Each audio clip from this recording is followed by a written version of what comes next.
गूढ नजर एक आगळी रहस्यकथा. रात्रीचे 7:30 वाजलेले. मृणाल हॉलमधल्या सोफ्यावर बसून तिची आवडती सिरियल बघत होती. तिचा नवरा अमित आज सकाळीच ऑफिसच्या कामानिमित्त बाहेरगावी गेला होता. आता पुढचे काही दिवस मृणाल घरात एकटीच होती. पण खरंच ती एकटी होती का? नाही, तो होताच की तिच्यासोबत. तो आणि त्याची ती नजर. सतावणारी, सारखी अस्वस्थ करत राहणारी. आताही तो सोफ्यावर तिच्या शेजारी बसला होता. टीव्ही बघत होता आणि अधूनमधून तिच्याकडे पाहत होता. मृणाल सिरियलवर मन एकाग्र करण्याचा निष्फळ प्रयत्न करत होती. पण तिचंही सगळं लक्ष त्याच्याकडेच लागलेलं. बिचारीला अगदी जखडून टाकल्यासारखं वाटत होतं. हे सर्व केव्हापासून सुरू होते हे तिलाही नीट सांगता आलं नसतं. पण आता एवढ्यातच या सगळ्याला सुरुवात झाली होती. एवढं नक्की, तो कोण आहे, त्याच्या घरात कसा शिरला ते कळायला काहीच मार्ग नव्हता. अमित घरी असतानाही तो सतत तिच्या आजूबाजूला असायचा. पण अमितच्या नजरेस कधी पडला नाही. कधी अमित हॉलमध्ये बसला असेल आणि ती किचनमध्ये असेल, अशा वेळी अचानकपणे तो तिच्या जवळ प्रकट व्हायचा. ती अमितला हाक मारायची, पण अमित किचनमध्ये पोचायच्या आधीच तो गायब. मृणालने हलकेच मान वळवून त्याच्याकडे पाहिले. तो तिच्याकडेच पाहत मुश्किलपणे हसत होता. त्यामुळे तर ती अजूनच घाबरली नाही. त्याचं हसणं भेसूर वगैरे नव्हतं. उलट तिला त्याच्या हसण्याची भुरळच पडली होती. स्वतः मृणाललाही त्याबद्दल आश्चर्य वाटायचं. एकदा अमितशी बोलताना ती म्हणाली होती, त्याची भीती वाटत असली तरी तो हसताना मात्र खूप क्यूट दिसतो, तेव्हा त्याच्याकडे पाहत राहावंसं वाटतं. ते ऐकून अमितचा चेहराही पाहण्यासारखा झाला होता.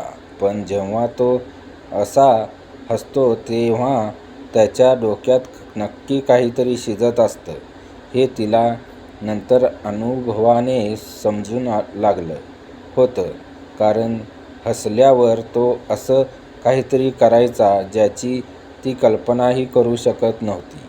ती दचकायची, किंचाळायची. त्यामुळे नंतर त्याच्या हसण्यानं मोहून जाण्याऐवजी ती सावध राहू लागली. पण त्याचा फायदा व्हायचा नाही. त्याला जे अपेक्षित होतं तेच व्हायचं. ती घराबाहेरची. तसं अजून तरी त्याने फार भयंकर असं काही केलं नव्हतं. पण त्याचा काय भरवसा. हाताची मूठ घट्ट आवळून सावध होऊन मृणाल शांतपणे बसली होती. मगाशी ती त्याच्याकडे दुर्लक्ष करायचा प्रयत्न करत होती. पण आता डोळ्याच्या कडांनी अधूनमधून त्याच्यावर नजर टाकत होती. कान त्याच्या हालचाली ऐकण्यासाठी टवकारलेले होते. इतक्यात लाईट गेली आणि तिच्या मनावरचा तोल ढळू लागला. तिने मूठ अजूनच जोरात दाबली.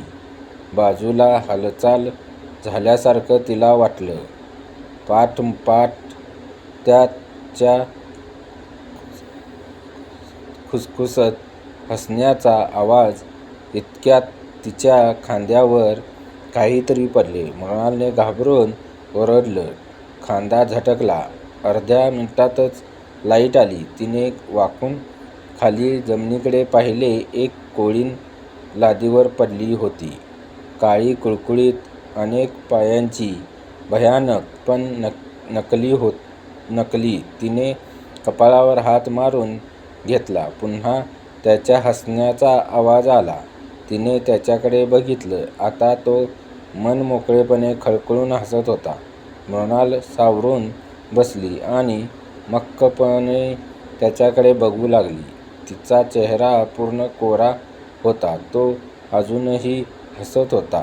अचानक मृणालने त्याचे दोन्ही दंड पकडून त्याला जवळ ओढले आणि आवेगाने त्याच्या कपाळ, गाल, हनवटीचे मुके घेऊ लागली. चिंटू आईच्या प्रेमाच्या अनपेक्षित वर्षावाने सुखावला. बदमाश झालायस. अगदी मी किती घाबरले होते माहिती आहे? त्याचा गालबुच्चा घेत ती म्हणाली. मम्मा, मी तुझ्या खांद्यावर खरा स्पायडर टाकेन का? कधीही माझी लाडकी मम्मा आहेस ना तू? तो आपल्या गोड आवाजात लाडाने म्हणाला. त्याचे ते शब्द ऐकताच तिने आवेगाने त्याला अजूनच जवळ ओढलं आणि छातीशी कवटाळून धरलं. स्टोरी कशी वाटली? लाईक, शेअर, सबस्क्राईब आणि कमेंट करा.